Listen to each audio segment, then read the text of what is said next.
You're saying the Vanderlei family created this city underneath Manhattan back in the 40s, that they did this to evade being overtaken by secret societies, that they owned the early subway stations in Manhattan and dug a miles-long tunnel underneath it where they built this city. And your friend, Peter, discovered it.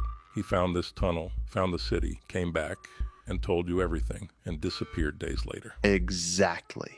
And so after I'd spent years researching the Vanderlei family, I went back to the Bedford Park Station where Peter said the tunnel was to see for myself. Brought demolition equipment with me and spent hours knocking down the bricks. And as I'd finally started seeing the tunnel behind the wall, I couldn't believe my eyes. Cleared it enough to allow myself to crawl through and walked for what felt like hours down this dark tunnel. My plan was simple. Get in, document enough footage to convince NYPD that this place actually existed, and get out. You wanted to take the place down? As far as I knew, they were responsible for Peter's disappearance, let alone the unaliving of Joey and Mark. Of course, I wanted to take them down. They were tyrannical and posed a threat to the city. Or so I thought. The tunnel finally came to a halt, and lo and behold, I was overlooking an unfathomably massive city miles underground. All I could think about was Peter. Crazy son of a bitch wasn't lying after all. Took an obnoxious amount of pictures, but I felt like I needed more to convince police. And so, realizing I'd never have this opportunity again, I hiked down and made my way into the city. Tried to stay low-key and unnoticed as I'd lurked the streets, snapping as many photos as I could until a familiar voice called out from behind me and sent shivers down my spine. "Shouldn't be here, Tommy," he'd said to me softly. I turned around to confirm what I already knew. It was Peter. Couldn't believe my eyes. Felt like I was looking at a ghost. Before I could respond, he goes, "I told you what they do to outsiders, Tommy. What are you doing with that camera?" I said back to him, "So this is where you've been? All these years? I thought you were dead, Peter. You just dump all that information on me and go missing?" He says to me, "Don't give me that shit, Tommy. You thought I was crazy." I said to him, "Did some research and realized you weren't. Now I see the truth, and pretty soon the rest of the world will too." He goes, "Whoa there, Tommy. I can't let you do that. There's things about this place you don't understand. Things I hadn't told you." I go, "Things I don't understand? Listen to yourself, Peter. You came back to seek refuge from people who killed your friends. You're pathetic." He goes, "Listen, we have ruthless ways here, but it's necessary." I go, "We?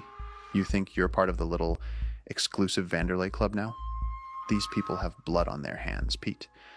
Don't be on the wrong side of history when it comes to a head." He goes, "Look, Tommy, you only know that this place does exist, but you don't know why." I say to him, "What are you going to explain away my confusion and finish me swiftly like they did Joey and Mark? Save it. You already told me what they told you. Vanderleis were afraid of neighboring secret societies, so they created their own.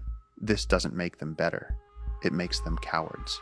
This is where he says to me, "You don't get it, Tommy. We're not safe up there. Something's coming. Something catastrophic. The Vanderleis knew things only the wealthiest elite of our world knew. Things that had went back to the beginning of our times. When these people first conquered our known lands, they came from places beyond, Tommy, the unknown lands." I said to him, "Unknown lands? What the hell are you talking about, Pete?" He goes, "Listen, everything you know about our world is a fabrication, conceived only to keep your mind and body trapped. Our world is not what you think, Tommy. It's far more vast than you've been led to believe. We're taught the world has 7 continents, but there's far more, Tommy. Hundreds more." I say to him, "What, that's impossible. We'd know about this." He goes, "No, we wouldn't, Tommy. When the lie has been orchestrated well enough, it becomes the truth. Listen, Antarctica is not the ice cap you've been led to believe, okay, but rather a 360-degree ice mass in which we are inside of." He goes, "Beyond it, Tommy. Beyond it is where our settlers came from. The Vanderleis were one of 7 families who came into this region of the world. They navigated over our ice wall through oceanic passageways and found our lands, the 7 continents that were inside. Each one of the 7 families claimed a continent and had a pact to command and conquer this new world.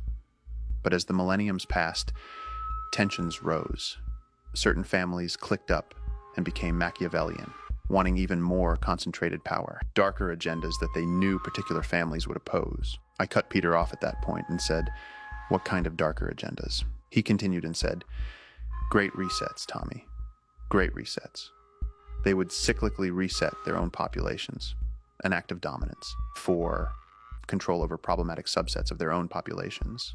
At first, the tyrannical families would do this on their own turfs, but eventually wanted every family complicit in the protocol.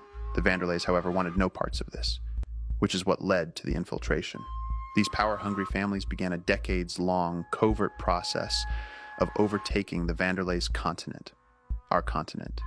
When the Vanderleys realized what was happening, they tried to send a voyage out back over the ice wall, but realized the other families had collapsed all of the exit passages. There was no way out, so they went down. He goes, "Tommy, the greatest reset they've ever executed is coming. This place, down here, is the only city that will survive it.